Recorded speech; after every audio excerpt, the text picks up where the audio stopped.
Oke, Selamat pagi teman-teman sekalian. Kita akan masuk pertemuan kedua. Ketika kemarin kita membahas tentang konsep dasar dari pendidikan gizi, tujuan pendidikan adalah untuk memberikan informasi, pengetahuan, mengubah pengetahuan.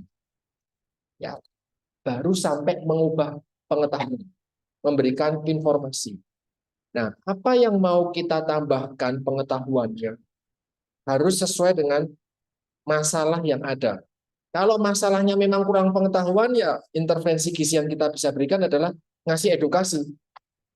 Tapi kalau permasalahan utamanya adalah terkait sikap, perilaku, apakah pengetahuan yang diberikan itu masih relevan sebagai bentuk intervensi gizi? Fokus teman, nggak usah fokus ke teman. Kalau permasalahannya adalah sikap dan perilaku, memberikan pengetahuan apakah masih relevan? Enggak. Tapi bagaimana cara kita untuk mengetahui yang memang bermasalah memang pengetahuan. Yang memang bermasalah adalah sikap atau perilaku, kan kita harus mengidentifikasi dulu.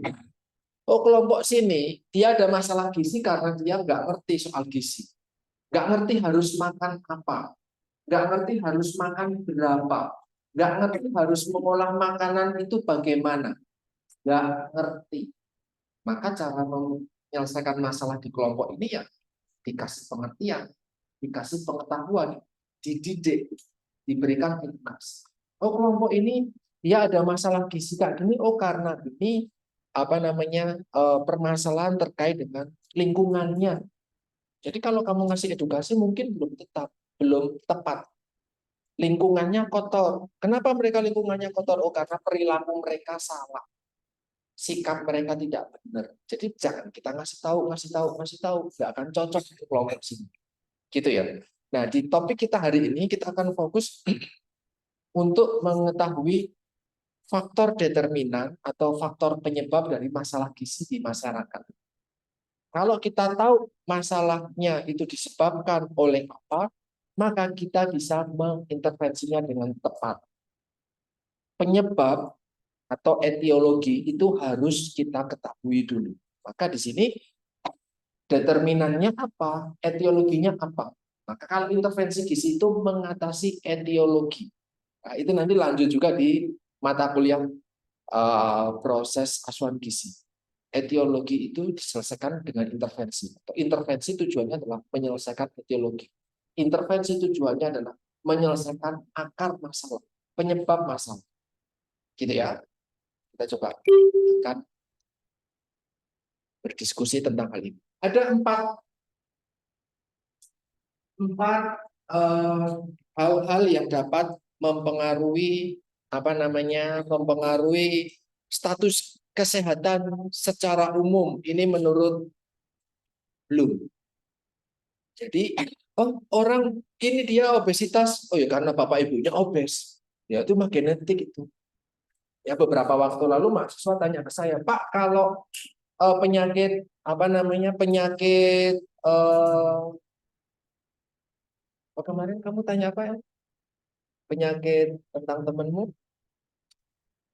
Autoimun. Autoimun itu keturunan bukan sih Pak? Ya ada. Sama seperti ini.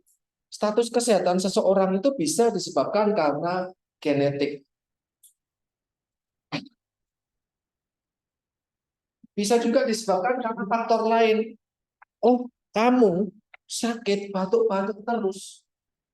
Bisa saja bukan karena genetik. Bisa saja karena lingkungan. Bisa saja karena perilakumu sendiri. Bisa saja karena vaskes. Oh, kamu nggak bisa berobat. Maka TBC nggak sembuh. Nah, di sini menurut Bloom, semakin gede lingkarannya, semakin besar pengaruhnya terhadap status kesehatan seseorang atau masyarakat. Genetik ada pengaruh nggak? Ada, tapi kecil. Itu sebabnya, oh kamu gampang sakit, gampang capek, anemia, bisa aja dikarenakan karena genetik, bisa, tapi faktornya kecil. Ada yang jauh lebih gede dibandingkan genetik, yaitu lebih gede itu adalah adanya vaskes. Oh, kalau kamu sakit segera tertangani dengan baik. Sebelum sakit ada proses promosi kesehatan, ada proses preventif untuk pencegahan penyakit tertentu. Oh, bidan, oh, dokter, perawat, KIA, keliling ke posyandu, ke puskesmas, pembantu di wilayah, nah itu imunisasi kan bentuk pencegahan. Tempat lain karena tempatnya jauh banget mungkin nggak sempat mendapat imunisasi karena vaskesnya nggak ada. Ada vaskes, nakesnya nggak lengkap. Nah itu jadi nakes sama vaskes ada di dalam bentuk pelayanan kesehatan. Nggak harus rumah sakit, klinik, dokter praktek, bidan desa, sampai ke puskesmas, posyandu ini semuanya masuk ke vaskes. Ketiga adalah perilaku. Kamu sendiri bagaimana sikapmu? Perilakumu kesehatan bagaimana? Ada PHBS, ada praktek ASI eksklusif, ada praktek imunisasi. Melakukan itu enggak? Dan yang keempat adalah faktor lingkungan.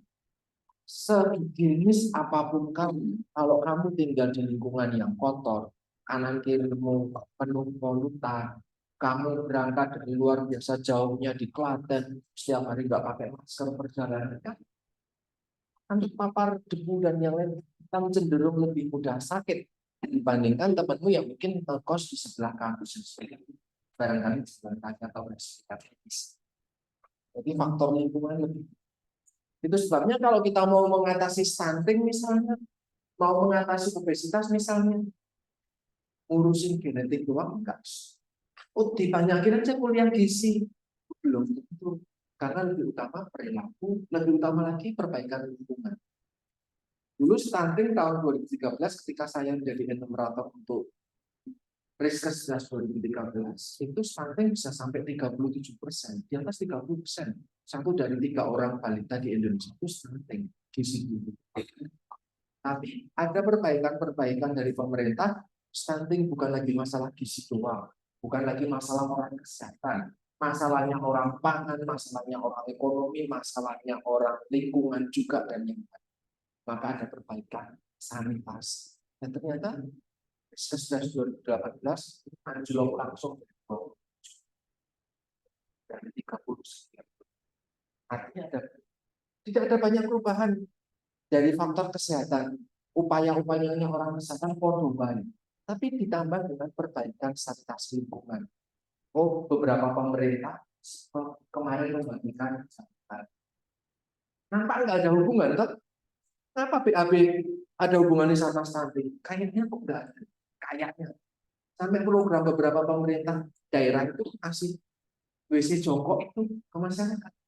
Bikinin septic tank massal, kamar mandi umum, WC umum, biar orang-orang nggak BAB di sungai, BAB di got, BAB di saluran irigasi dan yang lain. BAB-nya di WC tertutup, di mana feses akan masuk ke dalam septic tank, terfermentasi dan terurai di sana, bukan di aliran sungai, bukan di aliran perairan yang terbuka.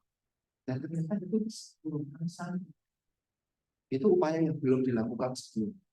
Gitu. Jadi ternyata lingkungan berpengaruh. Saya coba jelaskan satu persatu, tapi mungkin briefing. Karena nanti akan lebih banyak kita berdiskusi di tahap diagram yang.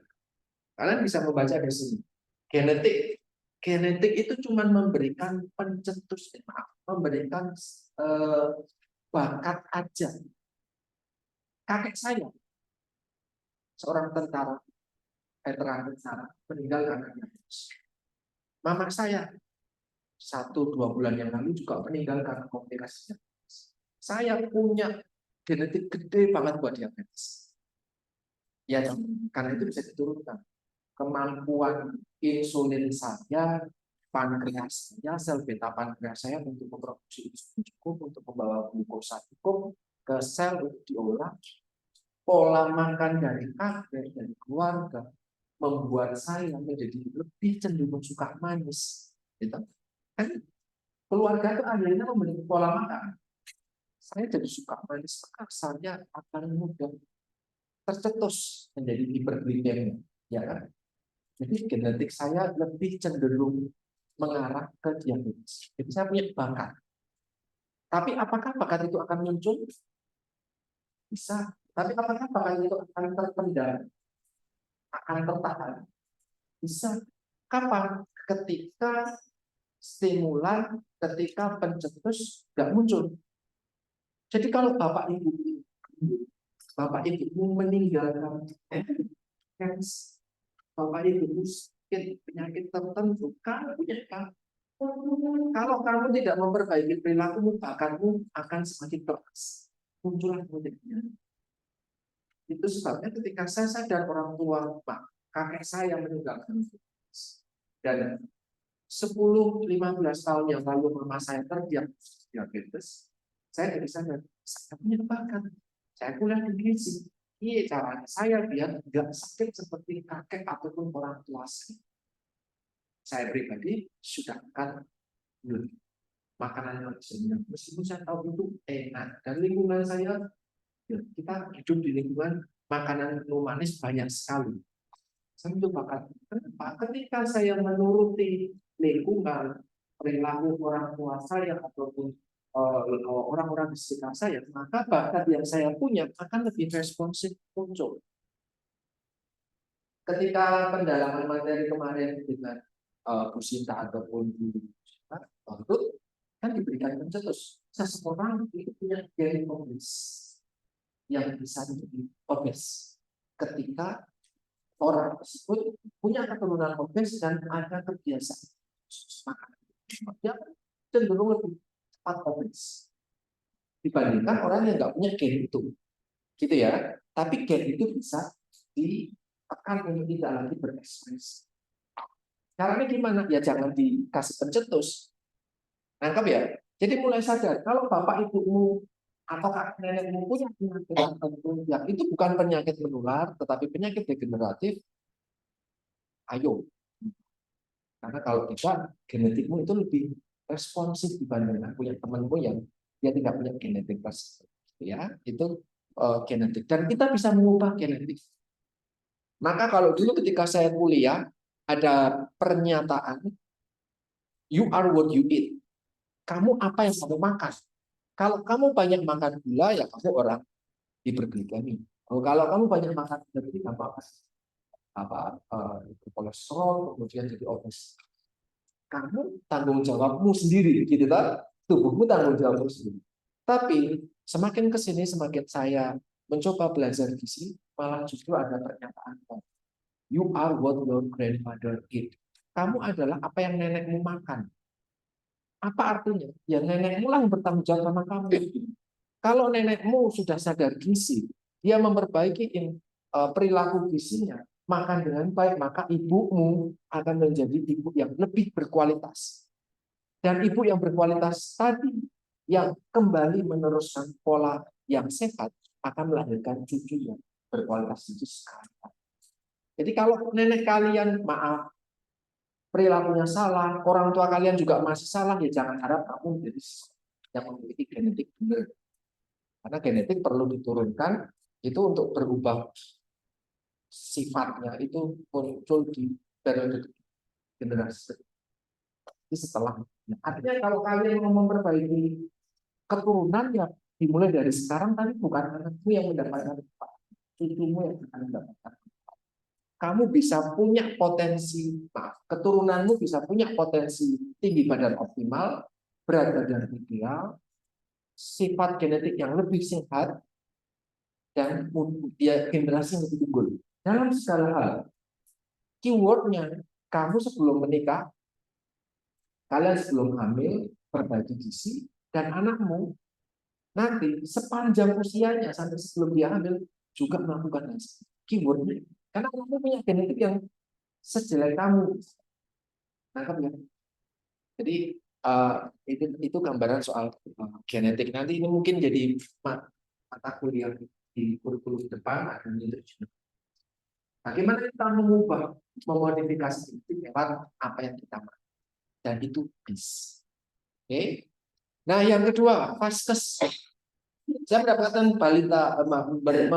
berita bahwa seorang ibu melahirkan di jalan.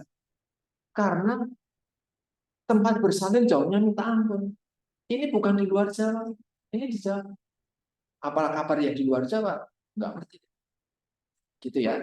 Jadi fasilitas kesehatan mulai dari akses ke lokasi, informasi kesehatan ke publik, puskesmas sering ke posyandu itu kunjungan meja keempat, meja kelima, ngasih informasi kesehatan.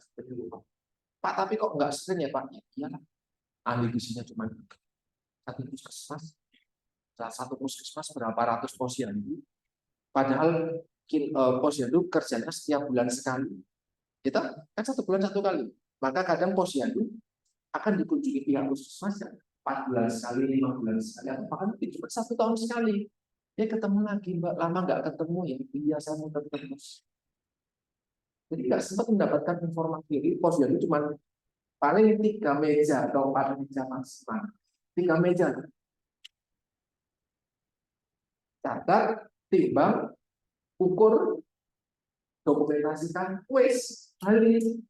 Nggak sempat ada informasi ke publik terkait informasi kesehatan. Nggak sempat. Gitu. Kemudian program ke masyarakat tadi ya saya sudah juga terkait dengan hal itu, atau kualifikasi jumlah tenaga kesehatan. Oh, yang gizi baru D3.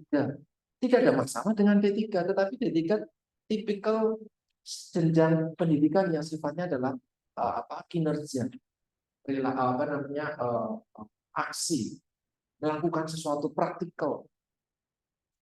Untuk orang yang sampai ke S1, itu yang sampai ke profesi teknisi. Kalau sudah sampai sana, tenaganya praktikal bagus, analisis critical thinking-nya bagus, analisis programnya bagus. Nah, yang D3 saja masih kita, kok kenapa? Yang gizi, kebutuhan kita masih sangat sedikit. Ahli gizi di Indonesia cuma sekitar 50 ribuan. Sekitar. Banyak Pak, banyak, tapi mayoritas di Jawa. Bandingkan dengan bidan yang bisa satu desa satu. Kalau kamu ke desa-desa kok lihat rumah bagus, mobil dan bisnya banyak, truk, bidan. Kalau saya main ke Gunung Kidul, waktu saya riset di sana, saya kolaborasi sama ratusan bidan. Setiap kali mau minta ACC, ketika ketemuan, pasti rumahnya paling bagus. Karena nggak ada dokter. Sakit ya ke bidan. Melahirkan ya ke bidan. Nggak sempat ke puskesmas, apalagi ke rumah sakit. Jauh. Ke bidan aja ya, 24 jam. Dan bidan punya kompetensi untuk nyuntik. Terkait dengan obatnya bagaimana, itu urusan kedua, urusan ketiga. Tapi fasilitas kesehatan dan nakesnya itu yang ada hanya itu. Nah, bagaimana melayani satu desa? Ya orang bisa kadang. Maka terkadang bidan di desa menjadi profesi yang diutamakan atau punya potensi yang paling tinggi, punya kehormatan yang lebih dibandingkan potensi pekerjaan-pekerjaan yang lain. Wah, Bu bidan. Ya, karena dia melayani dari manusia hidup awal kali sampai mungkin mau meninggal. Panggilkan Bu bidan. Karena perawat mungkin belum ada dokter, belum tentu ada dokter praktek di desa. Ya, nah, kalau bidan pasti ada bidan desa. Nah, ini ke depan rencananya satu desa stunting itu satu aktivis. Tapi desa stunting banyak banget, belum ada tenaga gizi. Jadi ini masih menjadi PR buat kita. Semakin paskesnya baik, paskes itu bukan gedung aja, tapi akses, nakesnya, informasinya, programnya, gitu ya. Maka mulai dari promosi kesehatannya bagus, pencegahan penyakitnya bagus. Kalau ada sakit ya diobati dengan cepat. Kalau sudah diobati dengan cepat ya rehabilitasinya semakin membaik. Ketika 4 hal tersebut, promotif, preventif, kuratif, rehabilitatif, bagus, maka derajat kesehatan di masyarakat itu baik. Nggak banyak orang sakit. Orang ke rumah sakit atau ke puskesmas untuk medical check up, general medical check up. Jadi bukan karena sakit, karena sehat. Jadi mau ngecek, mau memberikan imunisasi kan. Kalau sudah bagus, sehingga angka harapan hidup meningkat. Artinya lansia itu meninggal bukan usia 60, 70, lebih tinggi lagi. Karena ketika lansia sakit, bawa ke puskesmas, tertangani. Lansia belum belum tentu sakit karena ternyata di posyandu lansia sudah bisa diberikan pencegahan penyakit sehingga lansia tumbuh seperti lansia di negara-negara patriotik masih aktif lari kemana-mana masih oke. Di kita kan enggak lansia. Kalau nggak maksa buat kerja di pasar, kan cuma tidur-tiduran aja. Ya kan lansia di Indonesia kan cenderung tidak menjadi lansia, masih tetap produktif.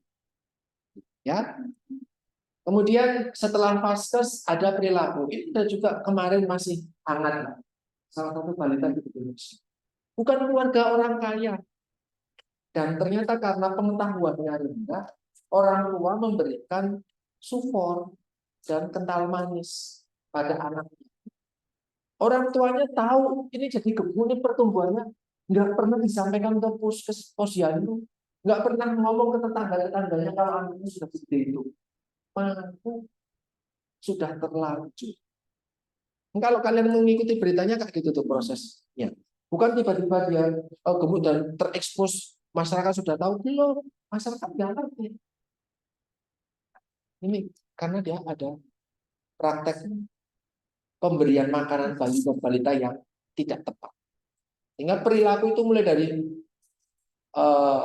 hidup bersih dan sehat dia masih belum.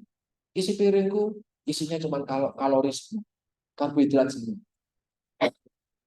Menjalankan 4 pilar gizi seimbang, olahraga, makan bergizi, penimbangan dan cuci tangan itu ternyata belum disampaikan, belum dilakukan.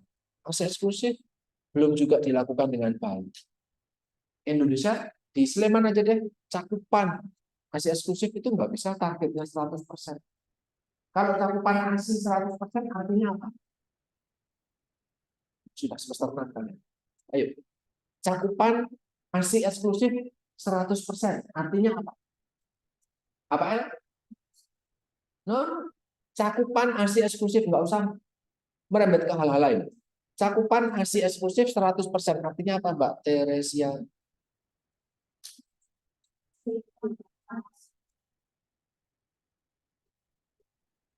Cakupan ASI 100%. Artinya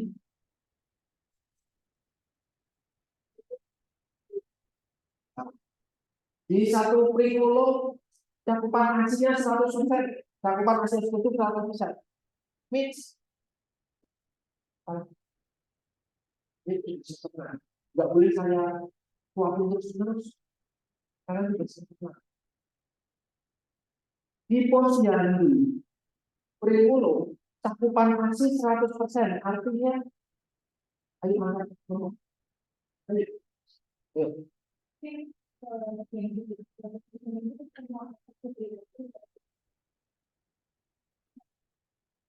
Jadi di posyandu kurikulum ketika cakupan ASI 100% artinya 100% ibu dan balita memberikan ASI eksklusif semua. Tadi saya sampaikan, apakah di pemerintah termasuk Sleman itu tidak memasang target 100%? Artinya menyadari betul kan? Nggak 100%, nggak semua ibu bakal memberikan ASI eksklusif. Ya, dipasang targetnya cuma 83 atau 84 atau 85%. Apakah mencapai angka itu? Apa sudah mencapai angka itu? Belum. Artinya apa? Terus, ketika ternyata belum mencapai target, ojo langsung menyimpulkan banyak yang tidak memberikan ASI eksklusif. Itu aja. Jangan langsung merembetkan ke support atau apa. Tidak usah. Jangan saya mengajak teman-teman untuk tidak melawan ASI dengan support. Oh, ASInya kurang, maka supportnya tinggi. Jangan berpikiran kayak gitu. Itu picik.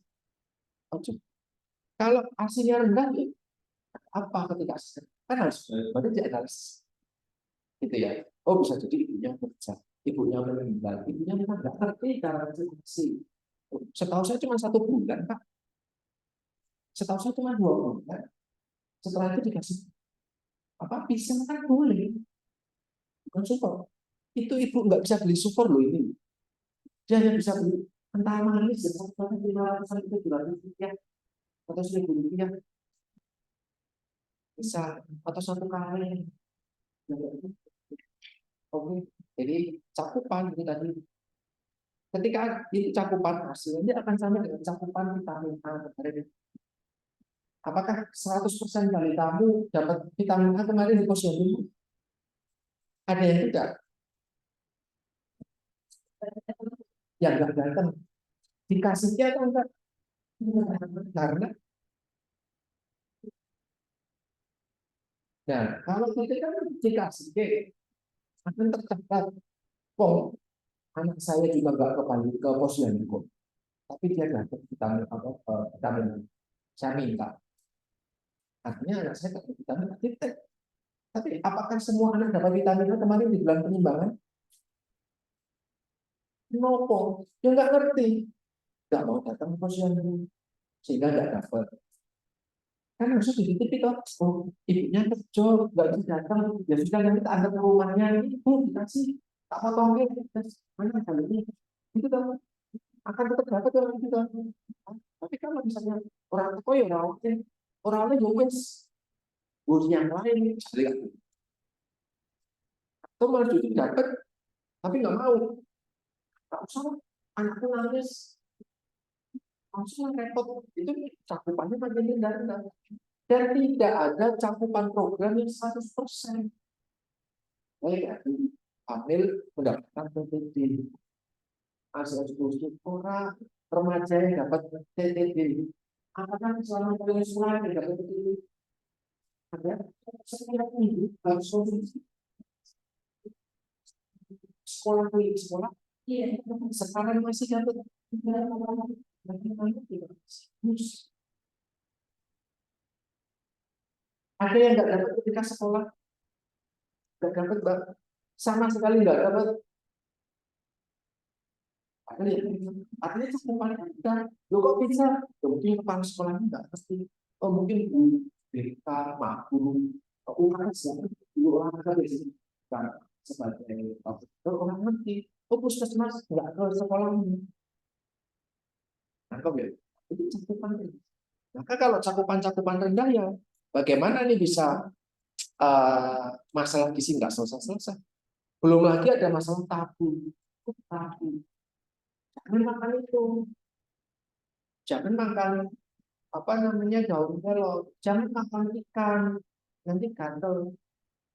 Jangan makan telur, nanti jerawatan. Bukan telur, nanti jerawatan. Hidupmu yang kotor. Kita makan telur setiap hari. Ya kecuali alergi, tidak lagi. Dan alergi manifestasinya nggak selalu jadi jerawat. Tapi jangan telur itu memang kamu goreng. Iya, mungkin nggak harus dapatnya dari telur. Jika kita membeli makan telur, makan kacang bikin jerawat.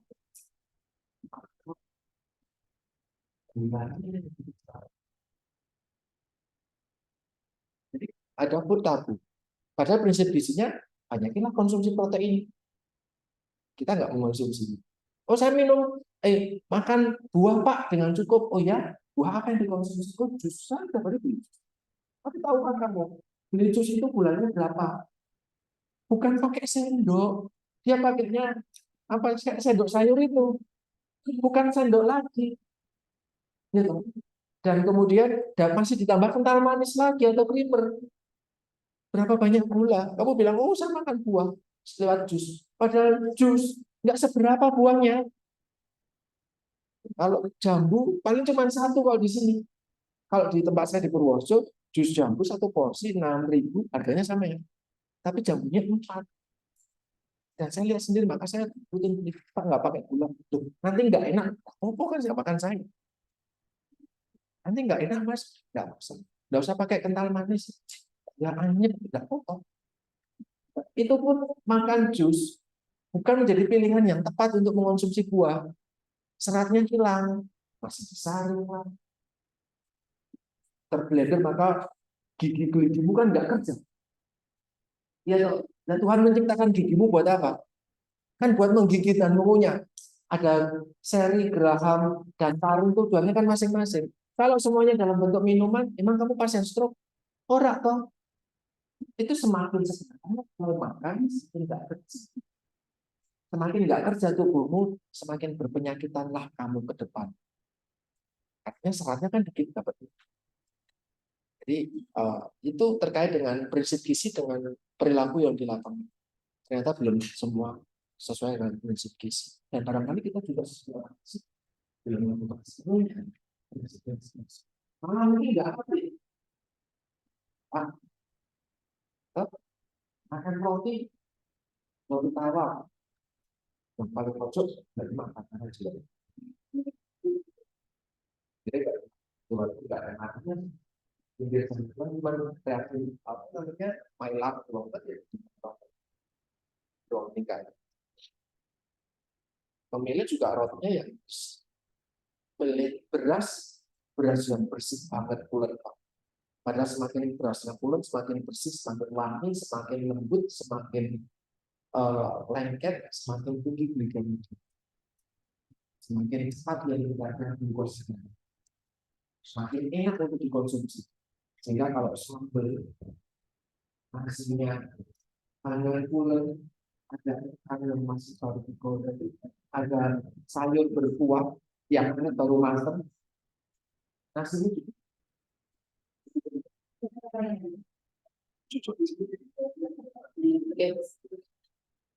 kemudian bumil, bumil itu mengalami morning sickness. Teman-teman saya bukan mendongeng. Jadi apa yang bisa saya sampaikan menurut kalian ini critical on your person. Dan pakai otak. Ingatan kalian kecil. Kecuali kalian sering menyampaikan hal tersebut, maka akan lebih. Nah, saya sudah ngajar 4 tahun 5 tahun. Dan setiap hampir itu saya membawakan materi ini. Tak perlu diapalkan harus apa. Tapi teman-teman mungkin baru dengar pertama. Belum punya pengalaman juga di lapangan. Jadi ada case-case yang mungkin teman-teman baru lucu-lucu. Itu akan nguang. Kita nggak tercatat atau nggak terrecord. Kemudian asupan bumil. Ibu hamil itu mengalami morning sickness. Trimester pertama. Bulan 1, 2, 3, dia akan muntah terus setiap pagi. Bau suaminya biasanya enak, sekarang mual. Bau masakan dikit mual. Bau parfum ruangan mual. Bau AC mual. Ya, salah satu karyawan Pustikes, suaminya itu sudah mandi bersih, ada aroma khusus mual. Jika selama trimester pertama nggak mau ketemu sama siapapun, karena dia akan hiperemesis, hiper itu banyak, emesis penumpang. Karena ibu hamil akan lebih sensitif terhadap indera-inderanya. Sehingga ibu hamil yang harusnya makannya lebih banyak toh trimester pertama harus nambah kalori berapa banyak? Kalau kamu ibu hamil, maaf, Rosi usia 20 menikah, hamil. Kebutuhannya adalah versi Rosi 20 tahun plus yang masuk semester berapa kan gitu. Kalau di AKB plusnya berapa kalau semester pertama? Belum lagi nanti kalau kamu sudah melahirkan dan ada menyusui 6 bulan pertama atau 6 bulan ada tak? Nah, apakah ibu hamil mengonsumsi sebanyak itu? Bukan cuma kalori, bukan cuma kalori, tapi makro dan mikro.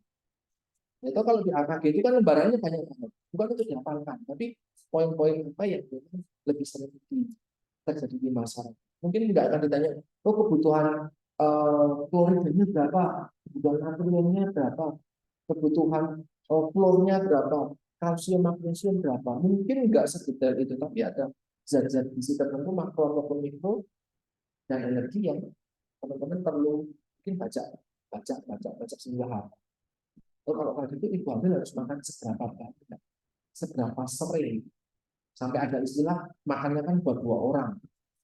Apakah betul kan itu? Hah? Makannya buat 2 orang betul? Orang. Kalau makan 2 orang porsinya 2. Nah, apakah porsimu menyampaikan 2 porsimu akan memenuhi kebutuhan makro mikromu? Pasti ya orang. Lah makmu cuma nasi sama tempe dan sayur. Apakah itu mencukupi kebutuhan energi makro mikro untuk ibu hamil trimester pertama?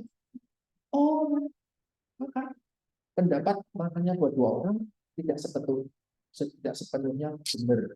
Tapi makan lebih banyak, makan lebih berkualitas, ya, karena butuh peningkatan zat gizi buat kandungan. Nah, ternyata di Indonesia belum tentu nih.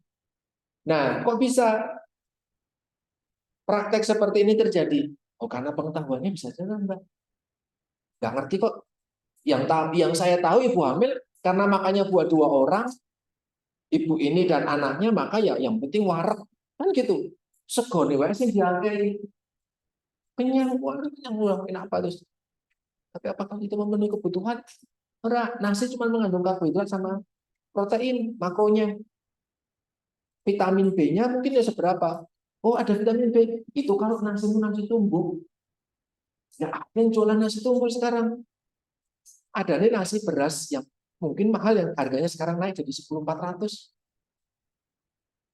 Nah, kalau naik lagi, dapetnya beras yang biasa lagi. Menir, pecah-pecah. Zat besinya nggak ada.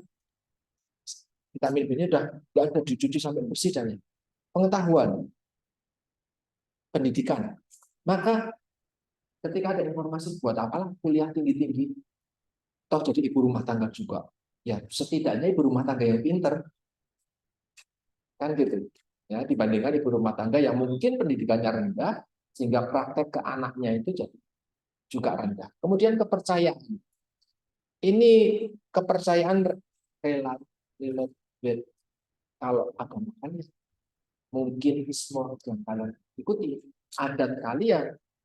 Oh, kalau saya tuh yakin bahwa konsumsi ini bagus, atau tidak mengonsumsi ini adalah pilihan yang tepat. Jadi kita harus mengonsumsi itu misalnya. Kemudian filosofi hidup, misalnya ada orang-orang yang memang menjalankan, saya mau diet A, saya mau ambil vegan A, tapi ternyata tidak menaati vegan itu punya risiko-risiko tertentu, tapi ternyata dia tidak akan. Saya mau omat, tahu OMAD, semester 6 omat, perilaku omat, wamil tadi. Jadi makannya kayak ular. Tinggi itu cuma sekali makan aja. Wamil aja ini. Serius baru bilang ini. Ya apa memang baru ini. Bukan menjudge ya, saya cuma wamil penting. Jadi sekarang juga banyak diambil orang-orang remaja yang ingin turun berat badan. Hanya mengonsumsi 1 kali makan, mungkin di malam hari, mungkin di siang, mungkin di pagi hari, dan whole day dia nggak akan makan. Mungkin masih minum putih kan, yang nggak ada kalori. Atau intermittent fasting, nanti tinggal 12 10 apa namanya 10 14 8 16 dan total 24 jam. Mirip teman-teman nanti kan bulan puasa itu kan juga intermittent fasting, makanya puasanya 12 jam, 13 jam, kemudian makannya juga sekitar 12 jam atau 11 jam, ya toh? Tapi kan nggak mungkin kamu dalam 11 jam makan terus kamu tidur, itu dapat peluang jendela makannya jam malam, bukan jam siang. Jadi, apa namanya, ini menjadi banyak menjalankan seperti itu. Atau nilai-nilai sosial ekonomi juga ternyata mempengaruhi seseorang menjadi pilih makanan. Mungkin teman-teman sependapat dengan saya, atau saya juga punya apa namanya pandangan yang sama dengan kalian, bahwa makanan bergizi nggak harus mahal. Itu yang dari dulu diomongkan tuh, tapi tahu nggak, di atas daging, buah menjadi sesuatu yang paling mahal. Terjangkau, tapi kita nggak mengonsumsi itu, menjadi sesuatu yang mahal. Ya, daging sekarang kalau di pasar Godean 1 kilogramnya, kalau beli apa namanya bagian yang halus ya, bagian sirloin, tenderloin, itu kemarin saya kalau beli buat anak sekilo 130, sekilo. Mahal nggak? Mahal dibandingkan buah. Saya kalau beli buah di sebelum Kanisius, ada toko buah di situ, Kejayan ke barat dikit, itu kalau beli, kalau nggak jeruk 1 kilo paling cuma 18-19. Saya kemarin ke Superindo Liver itu paling cuma 5 ribuan per 100 gram.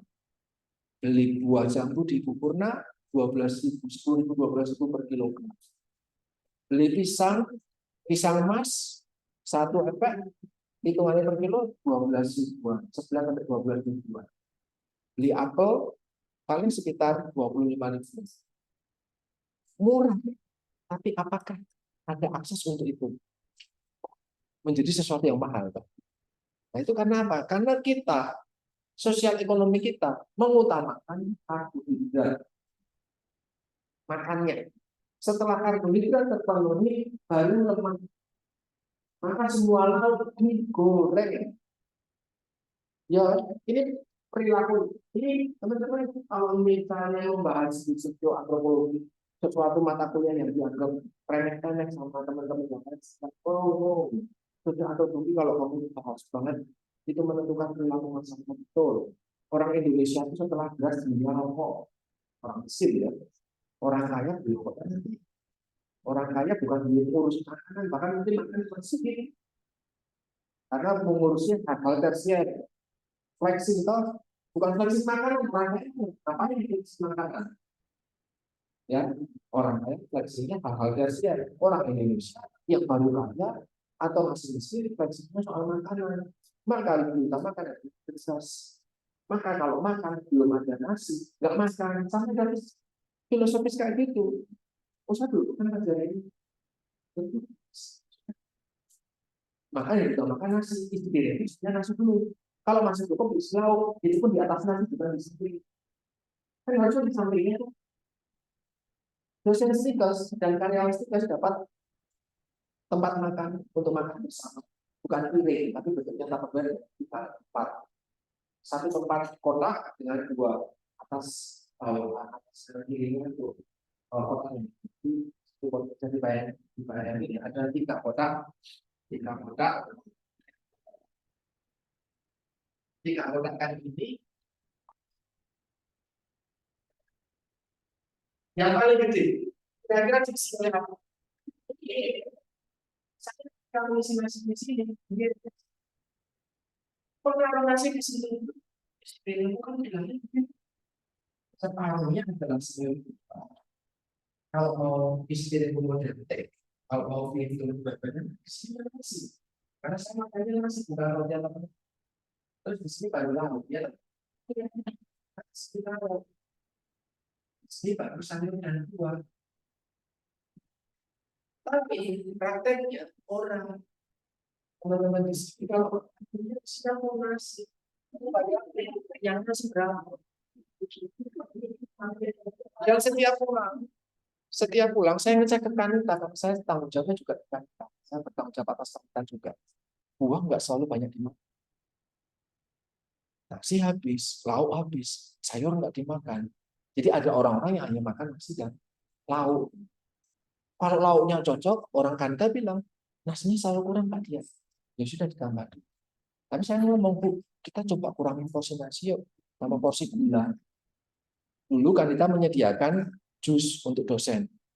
Jadi di masa COVID, selain menyediakan vitamin, menyediakan buah. Ada banyak orang yang nggak suka buah, jadi sukanya dalam bentuk jus. Bukan buahnya yang dikejar, gulanya yang manis dan segar. Ya, saya ngomong, Bu, dikurangi. Yang tadinya 1 kilo gula Bu, untuk sekian porsi, jadi setengah yuk. Itu nggak pada tuh yang ya sudah kurangi 1/4 dulu. Nanti kerosok nggak mereka? Ternyata kerosok. Kok sekarang nggak enak sih jus? Nangkep ya? Orang kesehatan, orang kerja di dunia kesehatan, di kampus kesehatan nggak selalu menerapkan informasi kesehatan dengan itu yang ngomong bukan karyawan. Ya di sini dosennya kesehatan KB ya gelarnya. Ya. Jadi prakteknya pendidikan apakah berpengaruh? Belum tentu karena bisa jadi sikap dan perilakunya.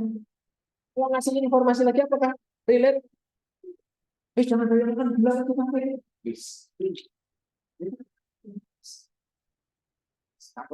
Tahu.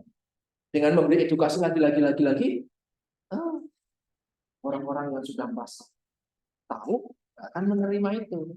Gitu ya. Nah, ini menjadi permasalahan. Apakah masalah kesehatan yang ada sekarang terkait dengan perilaku? Bisa dijawab? Ya, ya atau tidak? Ya. Kalau iya, apakah kaitannya ada kurangnya pendidikan? Iya. Ya, bisa ya, bisa juga. Tidak itu ketika kita tidak mengimplementasikan pengetahuan. Tanya, Bu, ini tuh kalau gizi ada di situ itu. Apa itu? Enggak betul. Oh ini situ kok. Jadi ini oh, yang kecil ini warna itu pun nantinya jangan.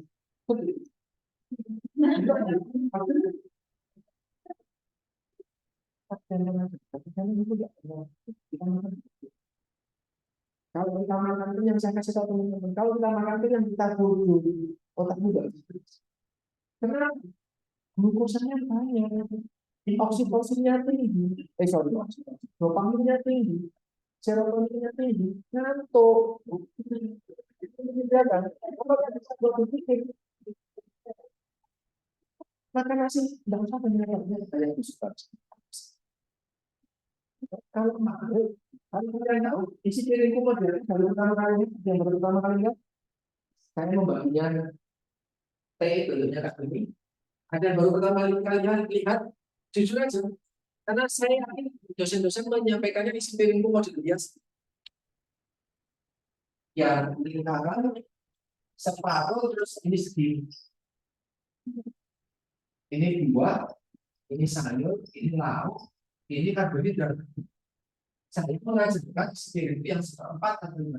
Sudah tahu yang seperempat ini nggak semuanya orang menyerang. Maka yang seperempat inilah karbohidrat itu cukup segini. Gak usah banyak. Mendingan ya dibanyakin sayur atau buah atau lauk malah ditingkatin karena lauk kan menjadi menu terakhir yang akan kita makan dalam satu piring.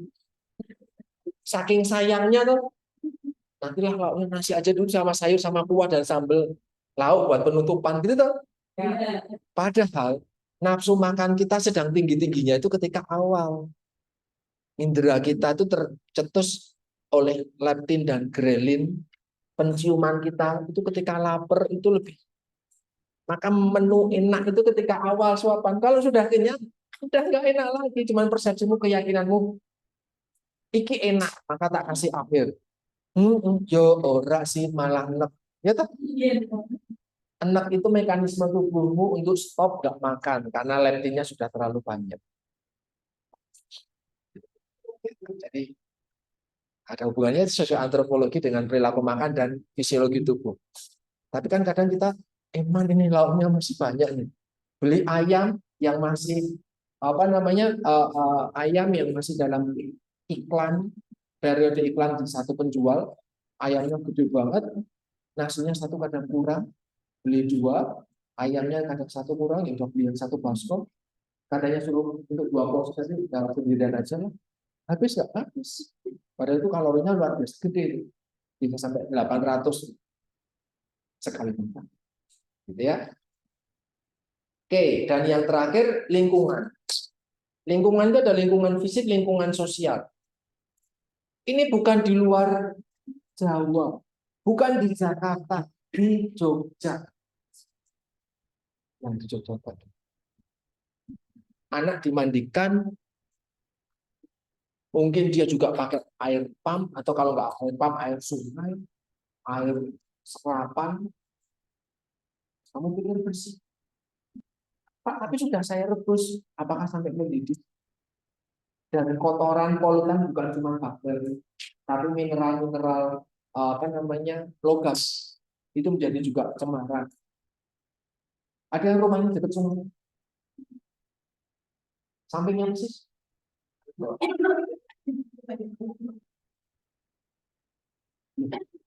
Di baratnya Malioboro, yang di ranah kerjanya Romo, siapa ini?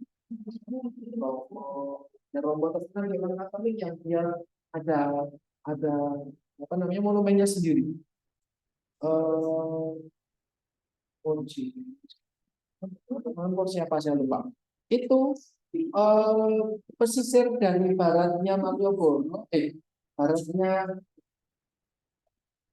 kalau kalian sebelum ke Tugu dari Jenderal Sudirman itu ada sungai di belakang di belakang apa namanya, di belakang eh, Raminten sampai ke utara itu banyak orang itu tinggal di situ. Itu dulu pemukiman super kumuh,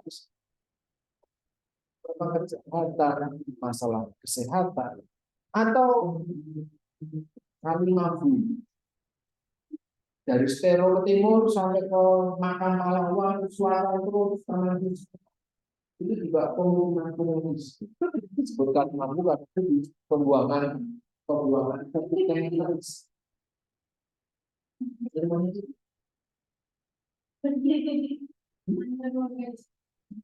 Di situ airnya kotor. Aja Arab sanitasinya baik, kesehatan lingkungannya baik. Ya, jadi di sini atau ini kaitannya lingkungan sosial dengan kebiasaan makan. Teman-teman yang dari Sumatera Barat suka mengonsumsi olahan santan, itu pun diingat lagi, diingat lagi sampai merek, ingat lagi. Santan bagus juga buat kesehatan. Santan bagus juga buat kesehatan. Bagus, asam lemak lauratnya tinggi. Tapi ketika dipanaskan, asam lemak esensial tidak jenuh akan berubah menjadi belajar sekolah asam lemak tidak jenuh jadi jenuh. Akhirnya di bus kemarin ranking satu tidak terus asam lemak tidak jenuh dipanaskan menjadi bentuk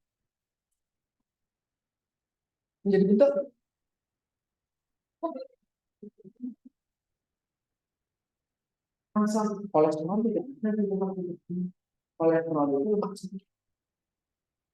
Kalau di lemak tidak jenuh, di kolesterol kurang ajar makro.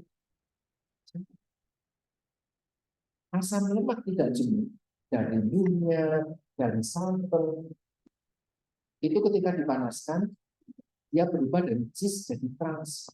Itu lebih bahaya dari minyak jenuh itu, minyak trans. Nah, minyak kayak gini, yang satu kuahnya agak oranye, satu kuning, satu coklat, kayak rendang itu kan dia dipanaskan lagi sampai santannya meresap betul. Gurih enggak? Iya, karena gurih itu lemak, asam lemak. Tapi dia sudah di trans. Belum lagi sambelnya masih ditambah minyak atau itu toh? Iya. Minyaknya bukan minyak fresh toh. Minyak apa sih? Minyak digoreng yang sudah habis digoreng karena ada sisa lemaknya dari protein-protein yang menyebabkan makin gurih. Ya toh? Makanya sambelnya enak. Apalagi kalau makan nasi Padang versi dibungkus. Berapa? Sedikit kah? Sedikit kah porsinya? Tahu kenapa nasi Padang kalau dibungkus banyak? Alasan di belakangnya, sejarahnya tahu? Tidak pernah tertarik. Cari tahu. Ada rasa skeptis itu. Kenapa nasi Padang kan harusnya boros tuh?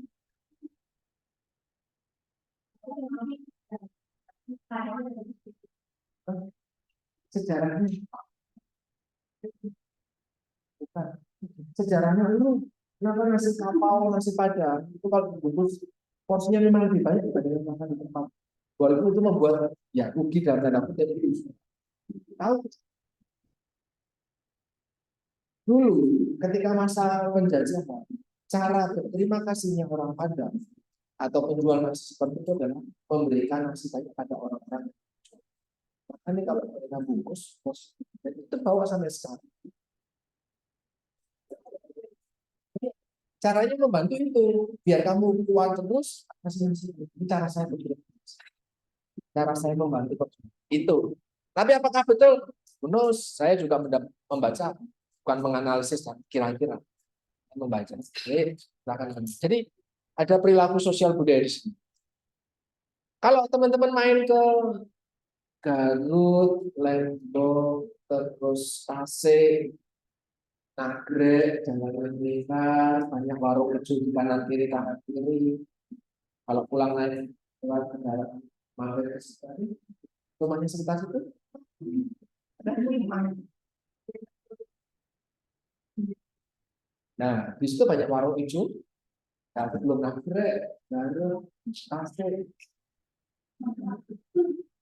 ada banyak tempat makan yang mungkin nggak menjual lauk seperti ini, sayur seperti ini, meja panjang, makan diambil sepuasmu, tinggal beli lauknya apa, sayur ambil di sini ke.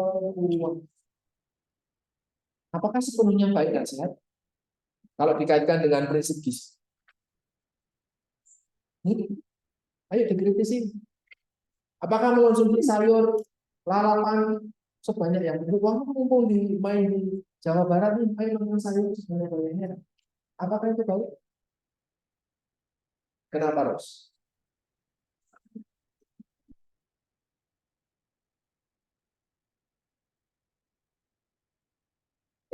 Protein dan makronutrien lain mungkin nggak terpenuhi.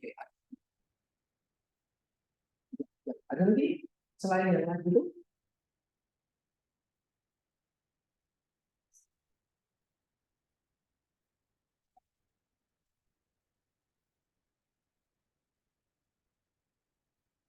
Ada lagi selain itu yang menjadi tipikal permasalahan penyakit di sana juga.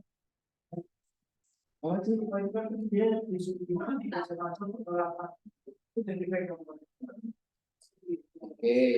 Ada lagi selain sisi ini? Itu pemikiran itu. Itu sisi apa lagi? Ayo, berpikirnya komprehensif sekarang. Ngumpulin materi dari sisi pasal,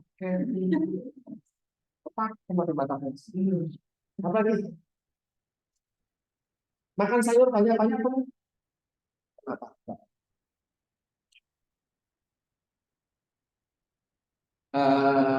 Karena mungkin baru pertama kali main ke situ dan senang, sayurnya bukan ada bisa humus, ada dibayam, sayur yang mungkin belum pernah terong itu dilalap atau proses pemanasan berarti ya. Iya.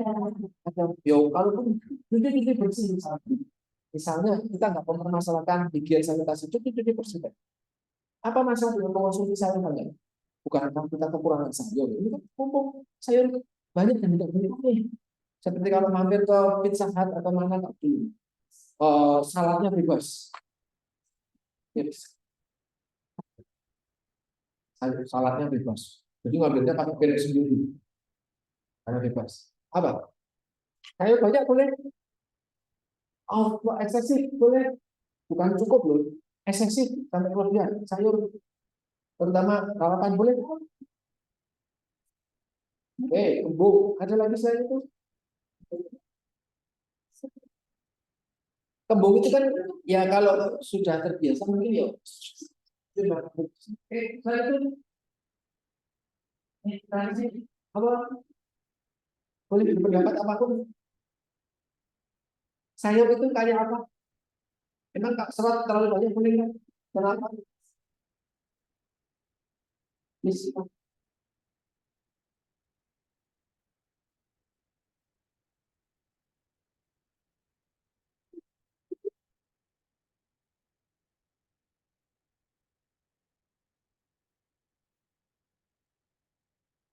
Orangnya sehat. Serat terlalu tinggi boleh. Kenapa guys? Terus tanya itu apa? Konstipasi juga kurang sehat. Ya,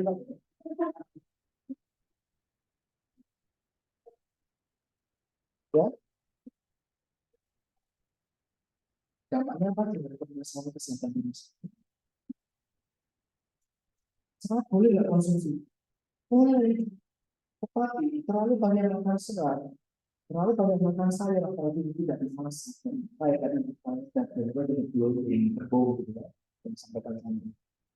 Dampaknya adalah kita kekurangan zat besi karena proteinnya sedikit, karena lebih mengutamakan yang nasi, ikan sepotong dikit aja 8 sampai 10. Ternyata selain mengurangi porsi makronutrien khususnya protein, zat gizi yang ada di dalam makanan itu terdapat absorpsi serat yang tinggi.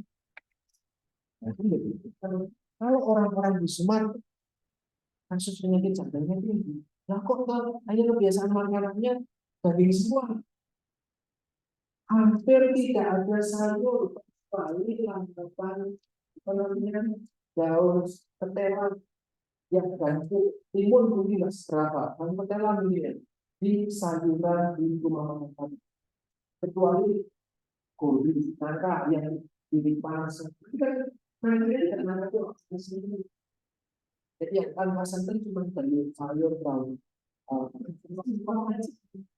ya, ya wajar jika prevalensi penyakitnya cenderung disebabkan karena sel atau makanan yang terlepas. Berbeda dengan area Jawa Barat yang mungkin masih di wilayah pedesaan ekonominya rendah, tidak mendapatkan lauk cukup, tapi sayurnya banyak melimpah. Perilaku masyarakatnya juga kayak gitu ya. Jadi lebih betul melimpah ini.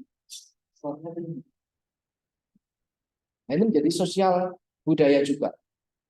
Apalagi di kita di Jogja di sini makanannya terus dimasak berkali-kali sampai matang banget sampai ini itu udah aja masih dikasih mana itu ya kan sampai dipanaskan terus sampai dia dari cair menjadi kental, sangat kental, sangat gurih sampai keluar apa namanya kayak serundengnya gurih banget. Tidak mungkin itu gurih sekali, tapi memang tidak diminum orang juga seperti minumnya harus manis, dan di Jawa Barat makin ini karena minumnya harus pahit. Karena pahit nggak minum pun dapat betul ya kan. Jadi kita harus manis, nggak manis dilakuin ya kan, kita harus manis.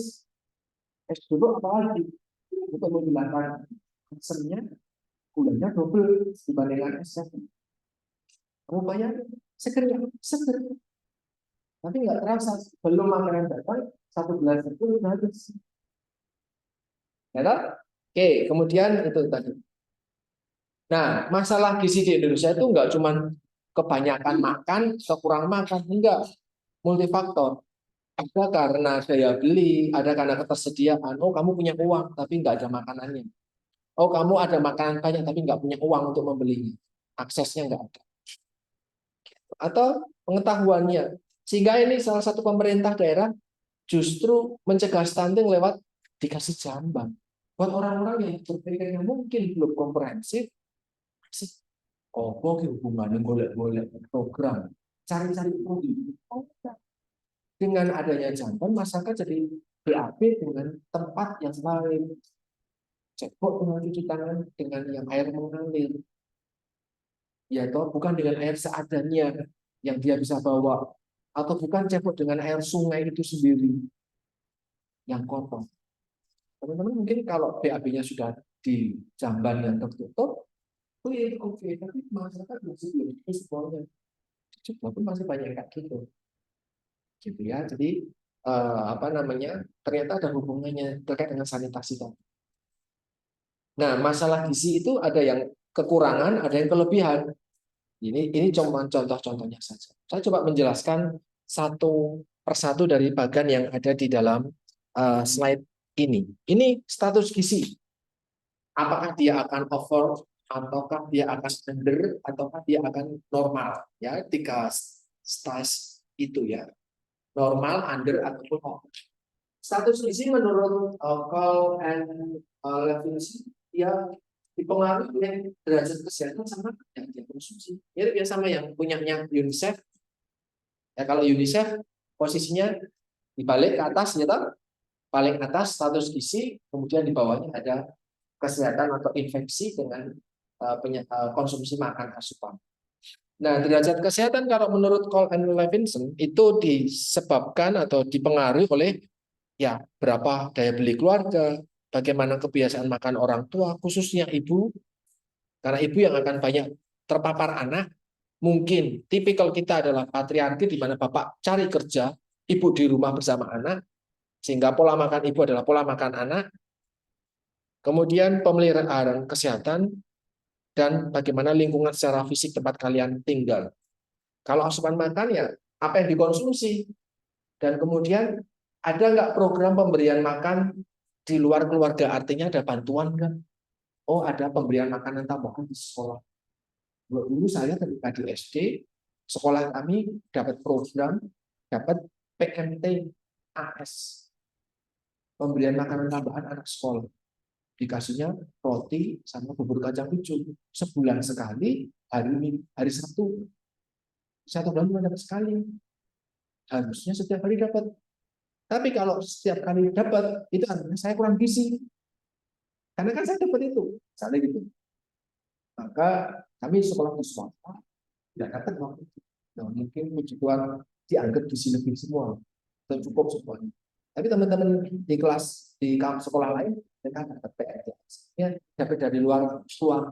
Atau PMT ibu hamil, bentuknya PMT ibu hamil biskuit, PMT balita bentuknya biskuit juga, PMT lansia bentuknya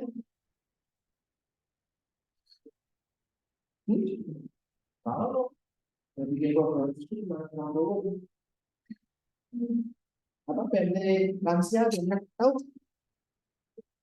bukan apa sih, lansia dapat ada bubur kacang hijau, nggak ada biskuit kalau lansia. Ya, setahu saya belum pernah lihat kalau PMT-nya berupa biskuit. Tapi kalau ada ya oke. Tapi saya belum pernah lihat. PMT balita sama hijau juga ada. Ya ada enggak? Kayak di keluarga juga mempengaruhi konsumsi makan di keluarga itu sendiri.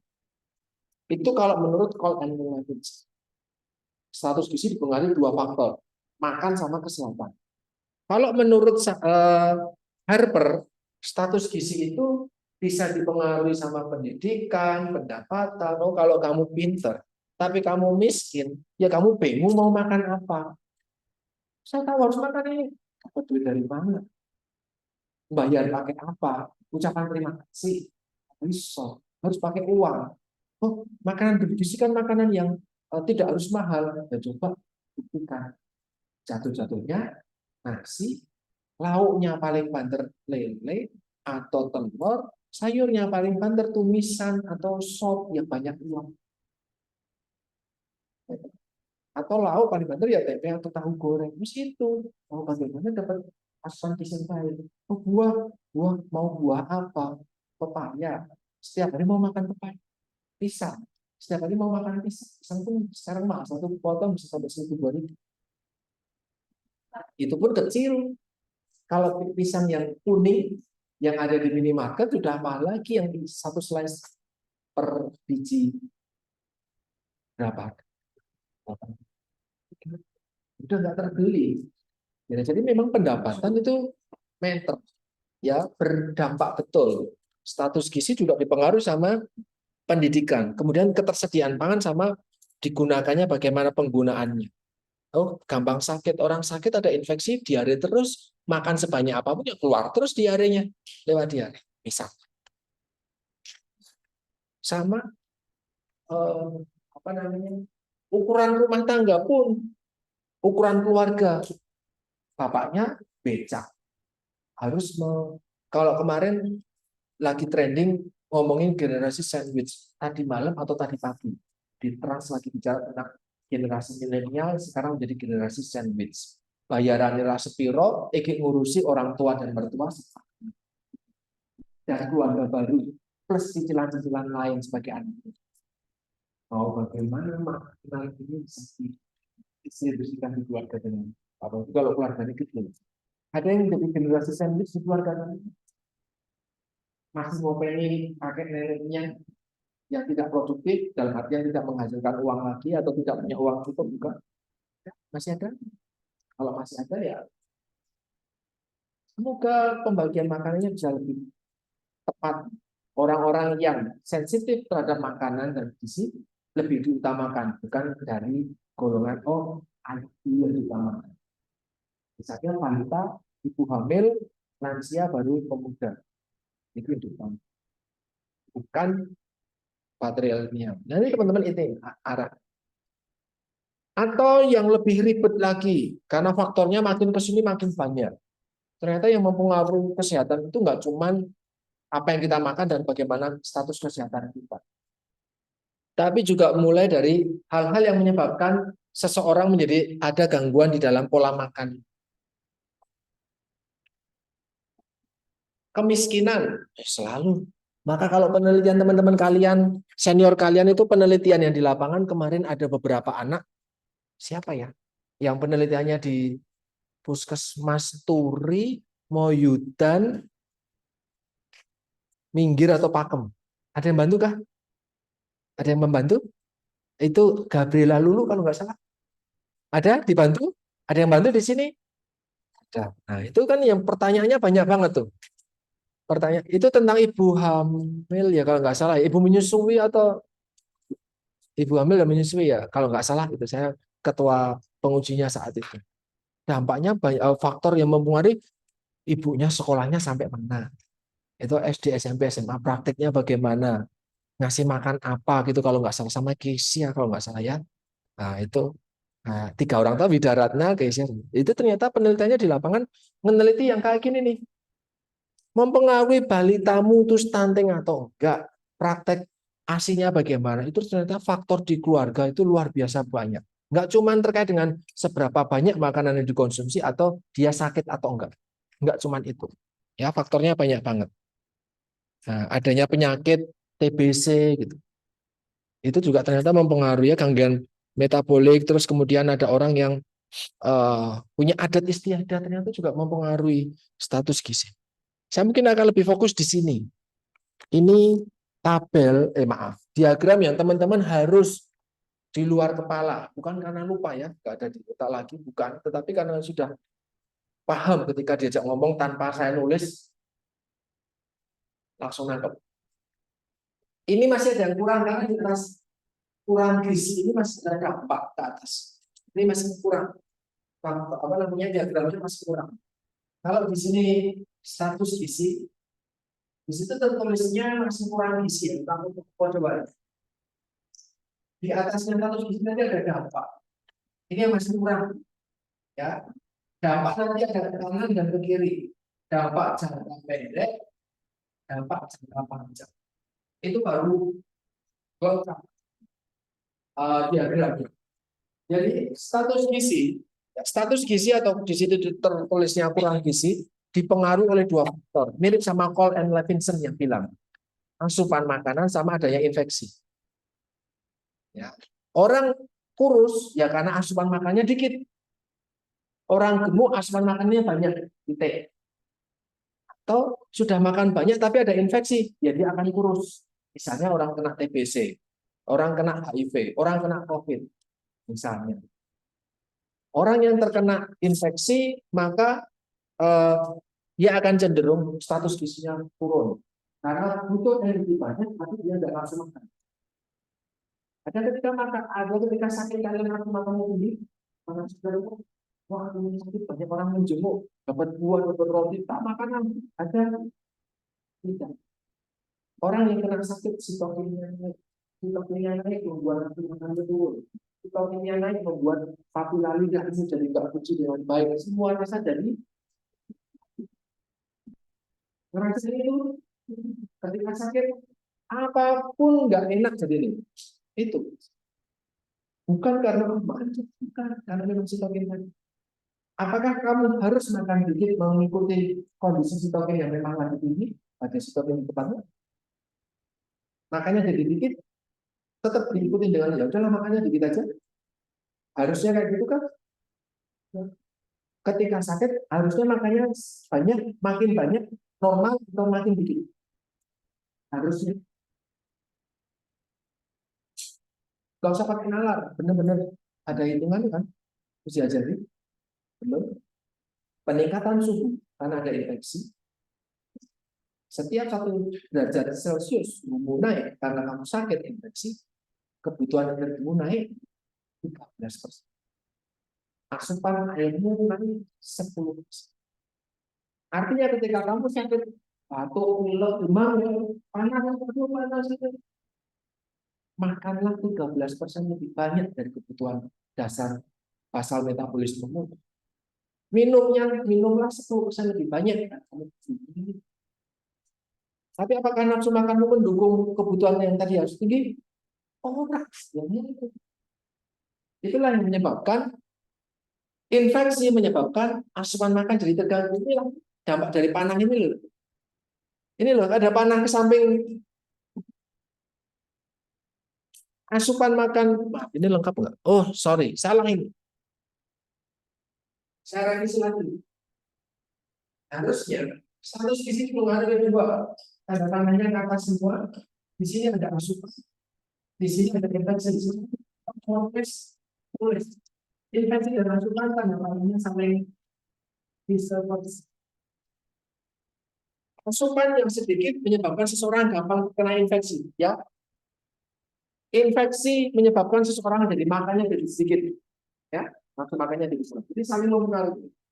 Dan ini asupan menyebabkan status gizi kurang, infeksi menyebabkan status gizi juga kurang. Asupan menyebabkan infeksi menyebabkan asupan. Itu semuanya saling. Kalau ini kan baru satu panah doang nih, harusnya dia bisa versa. Ya, itu koreksi ya di sini. Jadi kalau kalian hanya membaca slide, salah. Betul tak? Oke. Terus kemudian, ini menjadi penyebab langsung. Artinya apa? Kamu sekali infeksi, status gizi terpengaruh. Kamu sekali kena demam, COVID, berat badanmu turun. Kecuali pasca COVID, kamu jadi gampang lapar. Atau ketika kamu nafsu makannya rendah, atau ketika kamu makannya banyak, maka langsung berdampak pada status gizi. Jadi maka dua hal ini disebut sebagai penyebab langsung. Clear ya? Di bawah penyebab langsung, ada penyebab tidak langsung. Ada 3 faktor di bawah.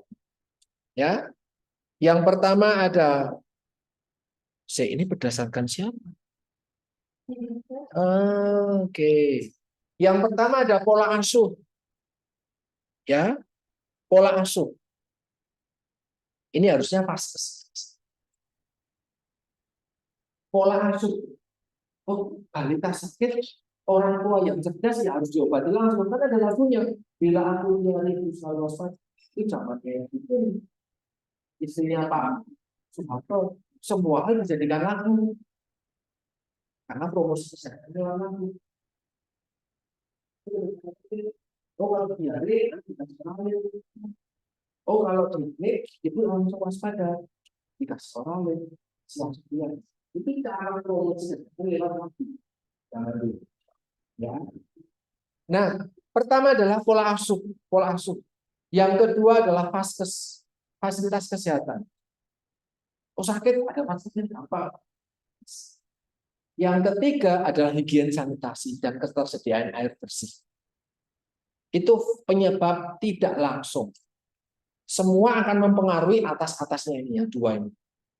Ya, tanda panah. Penyebab tidak langsung. Nah, kok bisa muncul pola asuh yang bagaimana? Kok bisa muncul vaskes yang sedikit? Kok bisa muncul higien sanitasi? Semua disebabkan karena masalah di lapangan, masalah di masyarakat, akar masalah. Inilah dia. Di sini ada kurang SDM, masalah kurang pengetahuan, kurang pelatihan, kurang pemberdayaan, dan yang menyebabkan semuanya itu disebut dengan pokok masalah. Apa itu pokok?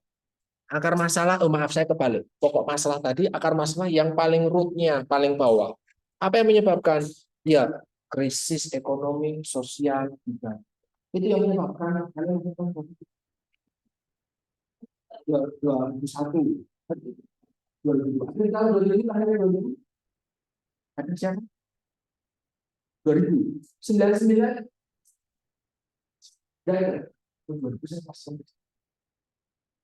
Tahun 2000. Nah, tahun 98, 99 Indonesia lagi krisis moneter.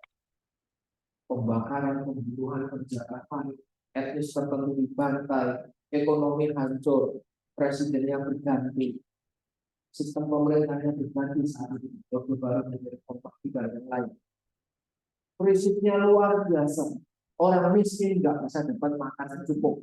Ya, itu sebabnya bayi yang lahir tahun 98, 99, 2000 cenderung dibandingkan loh, kok saya nggak bersyukur lah, mungkin keluarga ini cukup mampu melewati masa krisis itu, sehingga tubuh kembangnya optimal.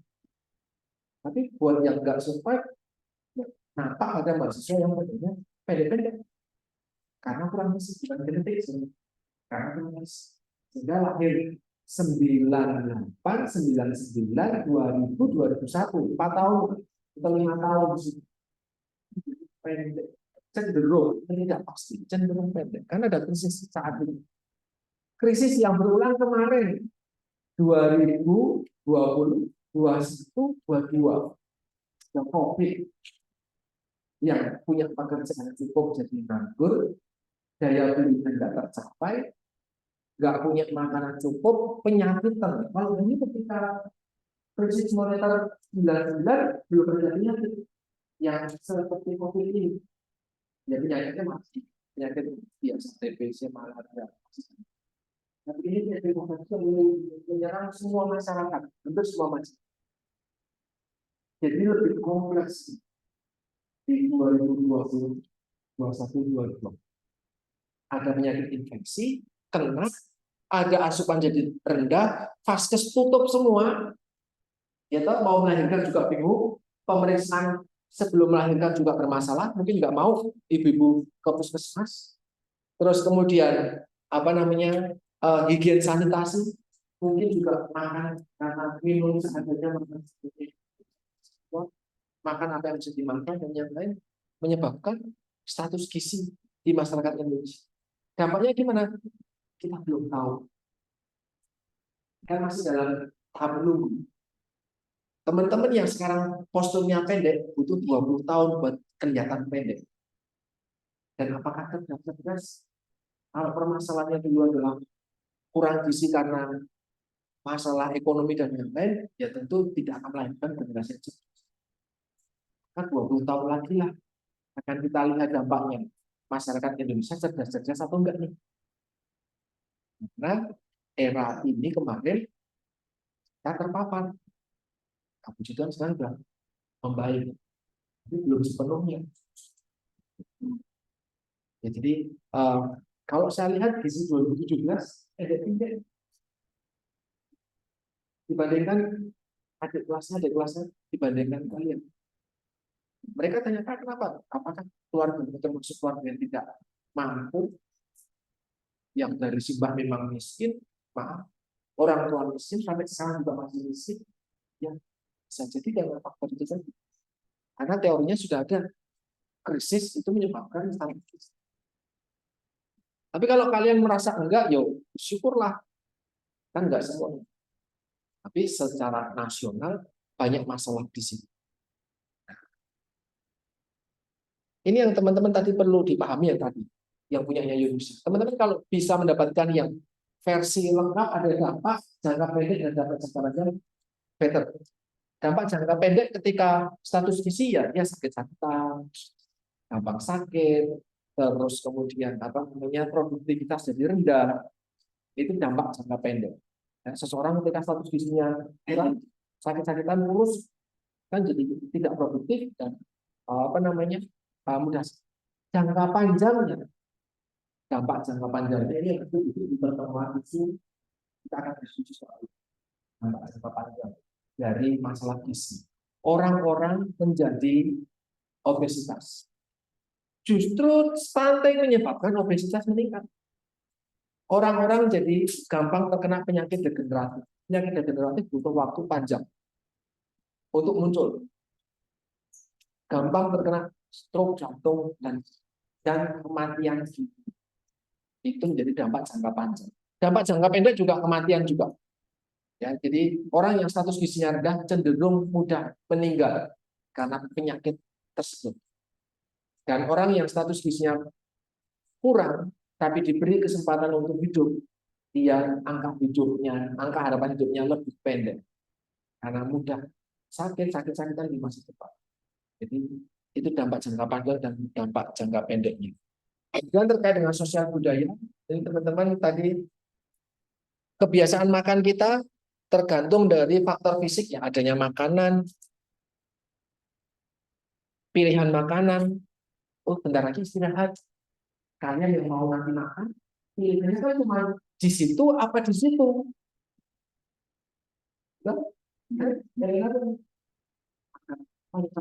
Kalau sayurnya ya ini aja.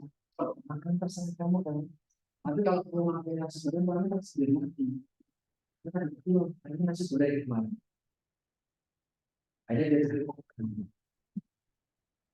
ketersediaannya bagaimana. Kemudian faktor budayanya gimana? Kebiasaannya makan itu kok. Sarapan kalau di hotel nasi goreng, cuma di hotel Indonesia aja. Pagi hari pasti nasi goreng paling banyak. Toh? Kalau di kegiatan menu ke kumpul-kumpul, kalau pagi hari pasti di hotel kebanyakan menunya nasi goreng. Entah nasi goreng atau entah nasinya warna kuning. Bukan nasi kuning tapi nasi goreng yang dari kuning. Atau nasi kebuli dan yang cenderung rendah serokan. Ini karena faktor budaya. Atau yang di sini kebiasaan makan tadi yang berdampak pada pola konsumsi di keluarga, ini faktornya cukup banyak.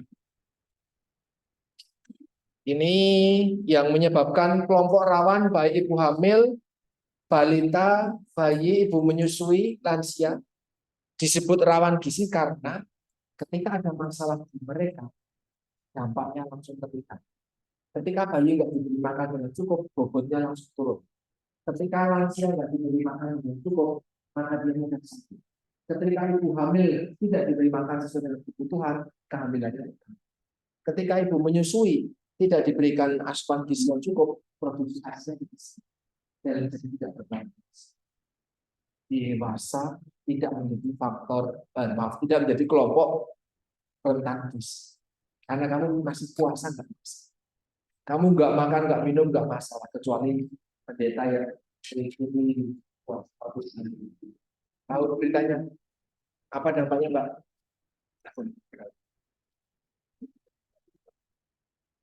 Oke, itu jadi dewasa nggak ada di sini ya, tapi ibu hamil, ibu menyusui, anak balita dan lansia. Kebiasaan makanan di sosial di masyarakat ada prestis. Hari gini makan sayur, kayak tahu dong. Atau tapi kalau undangan dekat piring adalah nasi. Maka belum lihat lauknya apa yang nasinya penuhi dulu. Sampai di sana kebanyakan di Indonesia hampir nggak ada tuh piring itu diletakkan dekat sayur atau lauk di ujung pasti nasi. Maka piring kosong antrinya panjang, nasi banyak. Kalau saya dinikahkan kakaknya Tiani kemarin di Sportorium UNY, datang jam 3 sore karena slot sini jam 3 sore. Saya ngajak anak sama istri. Terus saya ketik ini, piringnya habis karena kan jam 3 sore. Oh ya, tak ambil di sebelah. Ambil, sudah ngantri, diserobot sama emak-emak. Dia langsung padahal kan jaga jarak, misalnya Mbak itu antrian depan saya di belakang sini gitu udah Mbak. Ya,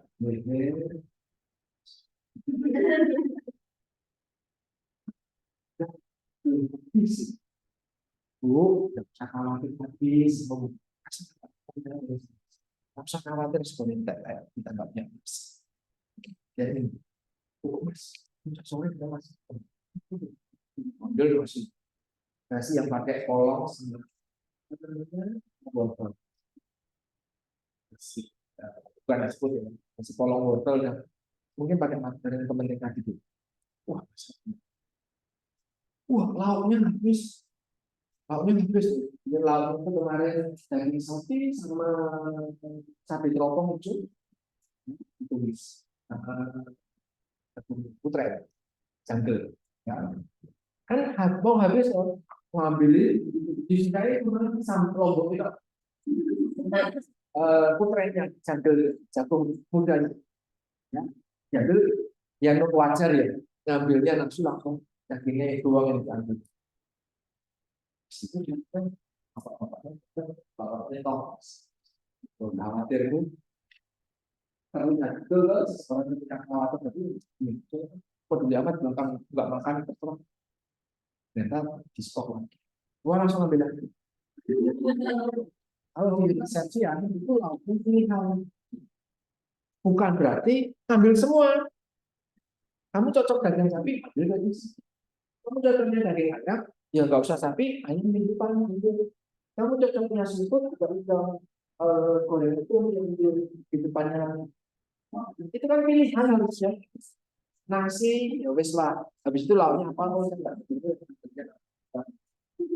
Makan semua. Oh, ya, tapi di kita, saya sudah nyumbang 50.000, sudah nyumbang 100.000, kok makan cuma sedikit, kan rugi. Hanya orang berpikir itu. Termasuk orang di rumah saya, nggak mau makan dulu kalau dulu mau kondangan. Padahal kalau mau kondangan, caranya biar sehat adalah makan dulu di rumah. Sehingga ketika kenyang, kamu nggak akan pikir-pikir makanan yang aneh-aneh. Ada aneh pemakan hidup di mana semua. Karena kamu datang ketika kondangan tidak kondisi. Ya toh? Nah, hanya dicoba segala. Setelah itu, ada sayur kan paling mirip.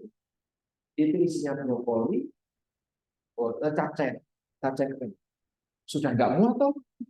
Sudah, sedikit aja. Sayur kan nggak begitu istimewa dibandingkan lauk. Di persepsi masyarakat kita. Ngapain ngambil sayur banyak-banyak? Sayurnya cuma kemudian sayur, kemudian kerupuk, ada buah, sudah cukup. Salah sebetulnya. Ini kan jadi. Nggak usah banyak makan nasi. Mending lauknya aja. Kalau mau nasinya dikit aja. Karena di sana masih ada yang mungkin kamu mau coba. Nasinya dikit. Nasinya kamu cuma paling 1 sendok 2 sendok. Dikit betul. Kalau masih dikit. Buat yang lain bukan. Ini masih ada. Kan saya ini dekat. Sangat ada orang. Buat yang lain pun sudah banyak. Kami makan nggak ada meja atau kursi berdiri. Jadi saya tahu angkanya dia. Nggak habis. Kan buang makan. Dan Indonesia menjadi negara pembuang sisa makanan paling gede di dunia. Padahal kita itu miskin dan banyak orang nggak bisa makan. Kalau silakan kalian ikuti. Pembuang makanan sisa makanan gede itu Indonesia. Menuruti nafsu makan tuh soal itu makannya banyak-banyak, kemampuan makannya nggak segitu. Kemarin ketika lomba makanan, saya ngomong sama Bu Ani, Bu, pesan saya adalah lombanya itu kan isi piring itu kaya protein hewani kalau nggak salah. Di sini ada ekor kan? Siapa? Isi piring itu kaya protein hewani. Harusnya yang ditampilkan isi piringku atau semua main course ditampilkan. Isi piringku. Kalau kamu makan berapa piring? 1. Maka yang disajikan harusnya berapa piring? 1. Maka lauk, sayur, buah, karbohidrat dalam berapa piring? Harusnya. Oh iya. Terima kasih Pak. Oh iya, Mbak Musita. Oh iya. Emang kenapa? Loh, kamu makan 2 piring. Kan buat naruh yang lain Pak. Ya orang. Konsepnya 1 piring, 1 piring. Makan 1 piring, nasinya berapa, sayurnya berapa, lauknya berapa. Yang harusnya isi piringku kaya protein hewannya ada slot protein. Karena itu pada hewannya bukan nabati. Pesannya kan itu. Nasinya tetap segitu, sayurnya tetap segitu, bukan berarti ada porsi buah dari sendiri. Ya, ada porsi sayur di piring sendiri, itu maruk namanya. Nangkep ya? Ternyata orang saya bilang, itu pesan saya. Jadi nanti tanyakan, habis nggak sama ke pesertanya? Habis nggak kira-kira kamu tanya makan itu? Maka Bu Andi menanyakan ke setiap peserta, habis nggak kalau kamu makannya segini? Ya habis Bu, beneran. Bener. Itu ketika kamu lapar atau ketika kamu kondangan, tapi habis itu kamu nggak makan lagi. Ya toh, padahal kamu harus makan secara teratur. Betul kan? Kita miskonsepsi dari pesannya tadi. Dan yang lolos itu harusnya. Karena hampir semua peserta menampilkan 2-3 piring. Dan kalau kita makan kan nggak sampai itu. Kita bukan warung Padang yang bisa bawa banyak piring. 1 piring aja. Pesannya sederhana, tapi ternyata tidak ditangkap dengan sederhana tuh. Karena kita mau menyajikan buah. Ada kelompok yang buahnya sama, apa dalam piring terpisah. Satu porsi terpisah, lauknya dipisah atau apa, sama nasinya atau kemarin pakai pasta atau apa misalnya, banyak banget. Belum ada jus tambahan. Tahu toh sekarang tuh isi piringku bukan kamu maunya makan. Nanti kemarin terlihat show dari kondangan ini ternyata lihat perilaku masyarakat seperti itu. Maka saya ngajari teman-teman, mungkin sebentar lagi banyak acara makan bareng, mau puas, mau kumpul, tapi bukan berarti dilimpahkan. Oke. Itu. Kalau teman-teman sekarang dapat insight ini, nanti keluarganya ada yang kayak gitu, coba diaturi pelan-pelan. Ya. Coba ngambil antrian, ya wis lah, orang sekolah ya apa-apa lah. Karena nanti verboden tuh, Mas lewatin dari sana Mas, malah ngambil dari sini dulu. Nanti malah dikira nggak mau nasi, malah yang penting lauknya dulu yang nggak mau rebutan nasi tuh, kan pikirannya jadi aneh-aneh. Ya udah lewat pakai nasi. Tapi ketika pakai nasi, nggak usah banyak-banyak. Di rumah ada nasi kok. Kalau mau bungkus, nanti bantu asal-asalan dapat bungkusan tuh. Cukup secukupnya baru diisi dengan lauk. Banyakin sayurnya. Karena apa? Di kondangan yang paling sisa banyak pasti sayur. Karena orang mendowngrade nilai sayur di ini, prestis makanan. Sayur buah itu nomor berapa setelah lauk? Lauk yang diutamakan. Nilainya lebih tinggi. Daging, telur, ayam, ikan, daging dulu yang lebih tinggi. Kamu akan lebih rakus makan daging. Sudah nggak cukup, aduh masih ada telur.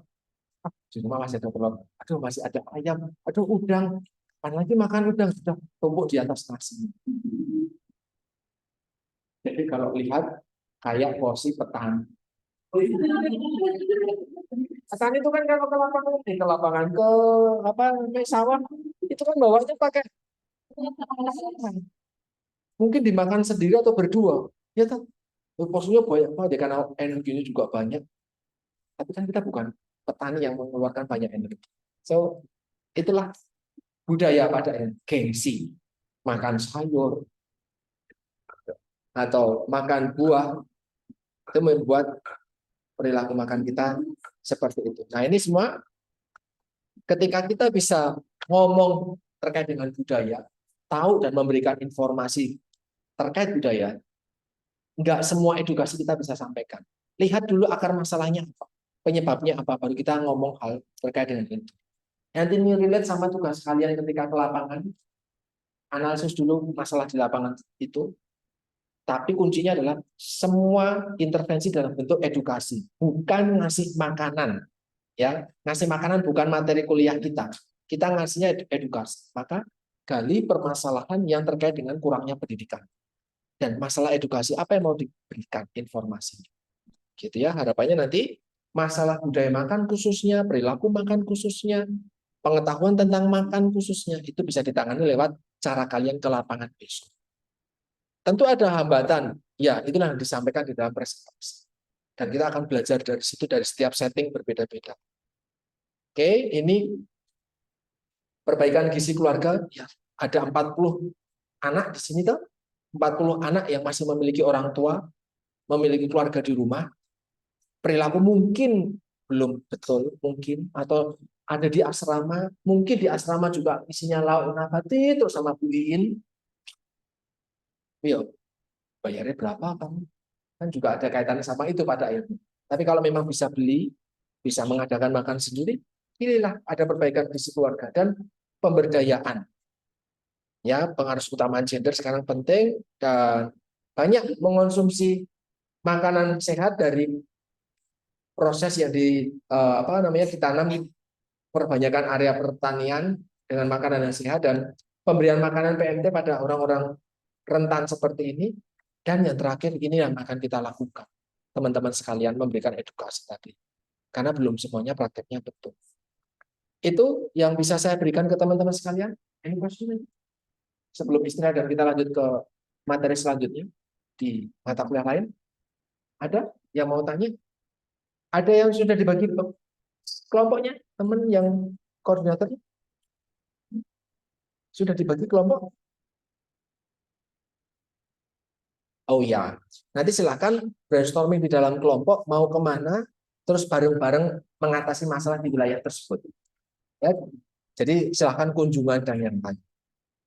Mulai dianalisis. Itu yang bisa saya berikan buat kelas kita hari ini. Terima kasih untuk perhatiannya. Kita ketemu lagi nanti di minggu depan. Selamat siang.